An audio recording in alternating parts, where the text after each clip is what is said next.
Նոյեմբերի 16-ին Վաղարշապատ համայնքում տեղի ունեցած ընտրությունների ժամանակ հայաքվե դիտորդական առաքելությունը բազմաթիվ ընտրախախտումներ է արձանագրել։ Այս մասին հրավիրված ասուլիսում հայտարարել է հայաքվե քաղաքացիական միավորման համակարգող Ավետիք Չալաբյանը։ Սակայն մինչ ընտրախախտումներին անդրադառնալը Չալաբյանը մի քանի դիտարկում է անում։ Եթե ընտրության արդյունքները բաժանվեն նախկին Վաղարշապատ եւ Խոյ համայնքների միջև, ապա ընտրությունների պատկերը բոլորովին այլ կլինի։ Խոյ համայնքում քաղաքացիական պայմանագիրը ստացել է 59.2%, հաղթանակ դաշինքը 21.2% եւ Մայր Հայաստանը 10.5%, ընտրողների թիվը կազմել է մոտավորապես 12,000 մարդ, ընտրական մասնակցությունը 53%, այսինքն էապես ավելի բարձր, քան թե ամբողջ համայնքի միջինը։ Եթե վերցնենք Վաղարշապատ նախկին համայնքը, ապա այստեղ պատկերը ըստ էության կարելի ասել տրամագծորեն տարբեր է։ Քաղաքացիական պայմանագիրը ստացել է 42% ձայն, հաղթանակ դաշինքը 38.5% ձայն, Հանրապետությունը 5.2% ձայն, Ազատ դեմոկրատները 5% ձայն, Հայրենիքը 4.8% ձայն, Մայր Հայաստանը ի դեպ նախընտրական շեմը այստեղ չի հաղթահարել եւ ընտրողների թիվը կազմել է մոտավորապես 19500 մարդ, ընտրական մասնակցությունը 42%, այսինքն էապես ավելի քիչ, քան թե միջինը եւ շատ ավելի քիչ, քան թե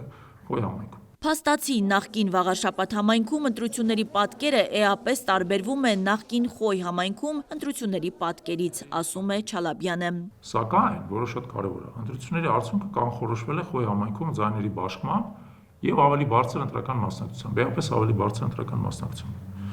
Խոյ համայնքում փաստորեն անցել են 3 ուժեր, որոնք անցել են նաեւ ընդհանուր, համայնքում։ Սակայն եթե մենք վերցնում ենք 3 քաղաքական ուժ, որոնք են Հանրապետությունը, Ազատ դեմոկրատները եւ Հայրենիքը, չեն հաղթահարել ընտրական շեմը ընդհանուր համայնքում, եւ չեն անցել համայնքային հավաքանի։ Սակայն եթե ընտրությունները տեղի ունենային միայն Վաղարշապատում, այս 3 ուժերն էլ կհաղթահարեին ընտրական շեմը։ Այստեղից էլ բանախոսը հետևություն է անում։ Եթե Վաղարշապատում տեղի ունենային առանձին ընտրություններ, կառավարումը ավականիում կլիներ կոալիցիայի ձևավորմամբ։ Սա շատ կարևոր է, եւ հայ հարցը բարձրացնում, թե ինչ նպատակով են այդ երկու համայնքները միավորվել, որն է եղել դրա հիմնավորումը ընդհանրապես։ Հայաքվե քաղաքացիական միավորման համակարգողը բոլորի ուշադրությունը հրավիրում է եւս մեկ կարևոր հանգամանքի վրա։ Դա վարչապետ Նիկոլ Փաշինյանի ընտրությունների հաջորդ օրն արված արտահայտությանն է վերաբերում։ Հայաստանի Հանրապետության վարչապետի պաշտոնը զբաղեցնող Նիկոլ Փաշինյանը շտապելով շնորհավորել ընտրություններում հաղթած քաղաքական ուժի ղեկավարին, հայտարարել է, որ այս ընտրությունների արդյունքները հավելյալ լիցք կտան Մայր Աթոր Սուրբ Էջմիածինը գործող կաթողիկոսից ազատելու համար։ Այս կապակցությամբ որպես դիտորդական առաքելություն մենք ցանկանում ենք նշել հետևյալը։ Առաջինը, մեր երկրում եկեղեցին անջատ է պետությունից, ուստի որևէ համայնքում թիմ ընտրությունների արդյունքները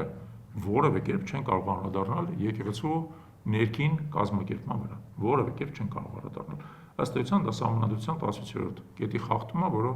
հստակ շեշտում է, որ մեր երկրում բոլոր կրոնական կազմակերպությունները, ոչ միայն հայ-առաքելական եկեղեցին, անջատ են պետությունից։ Ուստի այս հայտարարությունը շատ տարօրինականհնչում եւ ըստ էության սա հակասահմանադրական բնույթ ունի։ Հայաքվե դիտորդական առաքելության 123 դիտորդ է հետևել Վաղարշապատի ընտրություններին։ Հայաքվեի վարչության անդամ Ատոմ Մխիթարյանը քարոզարշավի փուլում արված խախտումներն է ամփոփում։ Վերջի շաբաթվա ընթացքում գործող իշխանությունների հետ փոխկապակցված Civic AM կայքը հրապարակել է հեղինակավոր սոցիոլոգիական հարցման արդյունքներ, ճակերտներում եմ ասում, որը Վաղարշապատի ընտրությունների ընդգծված առաջատարն է ներկայացվել քաղաքացիական պայմանագրի թեկնածու Մեխակյանը։ Ընտրական օրենսգրքի 22 հոդվածի երկրորդ մասը սահմանում է, որ թեկնածուների ընտրություններին մասնակցող կուսակցությունների վարկանիշների վերաբերյալ սոցիոլոգիական հարցման արդյունքներ հրապարակելիս հարցում իրականացնող կազմակերպությունը պարտավոր է նշել հարցման ժամկետները, հարցվողների թիվը, ընտրանքի ձևը, վայրը եւ այլն, այսինքն շատ մանրամասն թե ինչպիսի հարց։ Տվյալ դեպքում դա չի հրապարակված, ինչը հանդիսանում է օրենքի խախտում։ Եվ գիտեք, այդպիսի հրապարակումները հիմնականում արվում են ընտրողների վրա էական ազդեցություն թողնելու վրա։ Բաց քվեարկություններից մինչև ուղղորդումներ, ընտրատեղամասերի անմիջապես հարևանությամբ քաղաքացիների կուտակումներից մինչև իշխող ուժի վստահված անձանց կողմից իրականացված ընտրողների բացահայտ հաշվարկի անցկացում։ Ընտրախախտումների շարքը շարունակում է Հայաքվեի շտաբի պետ Արամ Պետրոսյանը։ Մի շարք ընտրատեղամասերում ընտրական ցուցակների մեջ հայտնաբերվել են անձինք, որոնք չեն գրանցված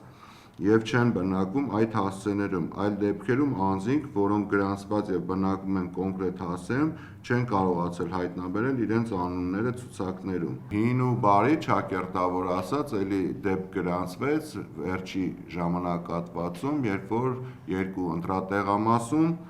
լույսերը անջատվեցին։ Արմալուրի այն հարցադրմանը, արդյոք այս ընտրություններում ընտրակաշարք տալու կամ ստանալու դեպք արձանագրվել է, Ավետիք Չալաբյանը պատասխանում է։ Մենք Գյումրիում էլ չենք ֆիքսել գումար բաժանելու դեպք, ոչ էլ Փարաքարում ենք ֆիքսել գումար բաժանելու դեպք, ոչ էլ այս ընտրություններին ենք ֆիքսել գումար բաժանելու դեպք, այլապես կասենք։ Սակայն այս ընտրությունների օրինակ քարոզարշավի փուլում եղել է երկու բացահայտ բարեգործության իրականացում քարոզարշավի փուլում, որը եւս արգելված է եւ իդեպ քրեական պատասխանատվություն է ենթադրում, ավելին ձեզ ասեմ, այդ երկու դեպքերում արդեն քրեական վարույթներ են նախատեսված։ Հետամուտ եղեք, որպեսզի այդ քրեական վարույթները բերեն ինչ-որ պատասխանատվության քրեական։ Հայաքվեն կենտրոնական ընտրական հանձնաժողովին հորդորում է ներկայացված ընտրախախտումներն ուսումնասիրել ու դրանց տալ իրավական գնահատական։ Հասմիկ Ֆահրադյան, Կարապետ Կարապետյան, Արմալուր։